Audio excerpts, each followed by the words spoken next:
문제 풀어놓은 거 한번 봐보시죠.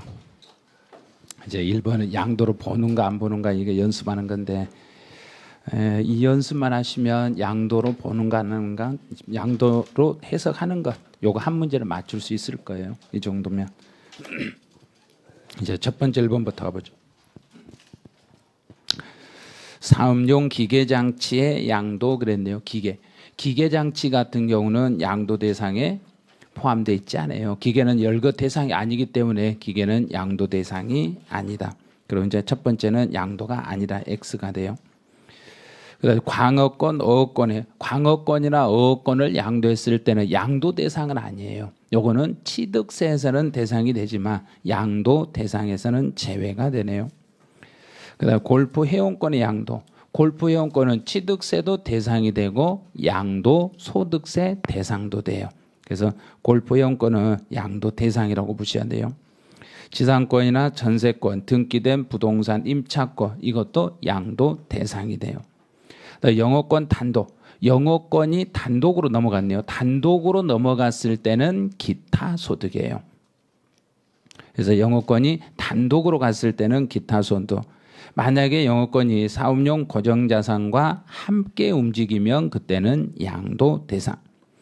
근데 공유토지의 단순 분할이냐 단순히 분할하는 것은 양도에서 제외.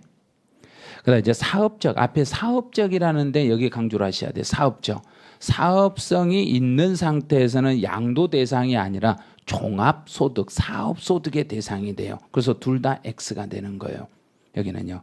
그래서 사업적인 상가의 신축 판매나 사업적인 주택의 신축 판매는 전부 다 사업소득에 해당이 돼요. 양도소득에서는 제외가 돼요. 이제 토지의 경매, 토지를 경매로 넘어가는 것은 양도 대상. 토지로 이혼 이자료 변제, 이거 대물 변제예요.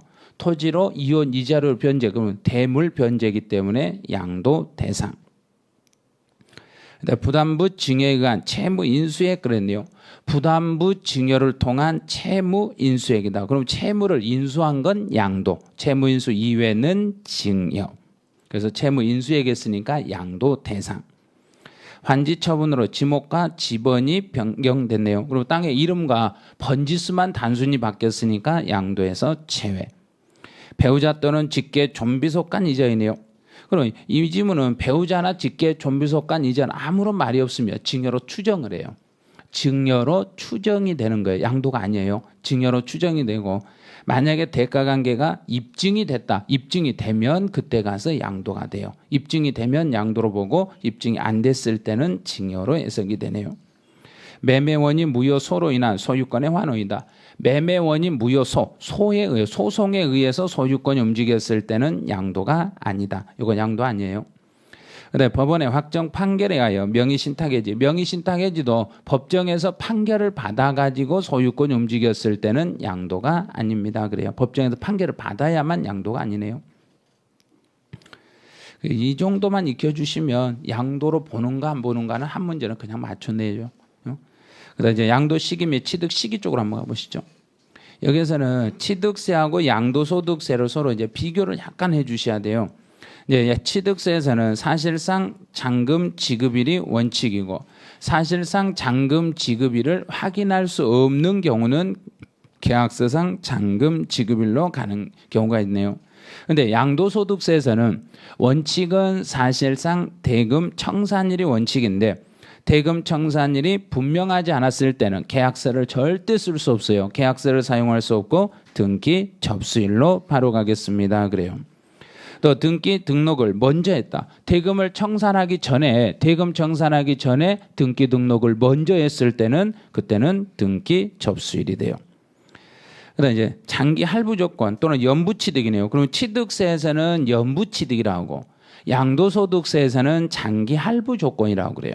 그래서 취득세에서 연부로 취득했을 때는 앞에 연부가 나오면 무슨 글자를 제일 먼저 앞에다 세워주세요 그랬던가?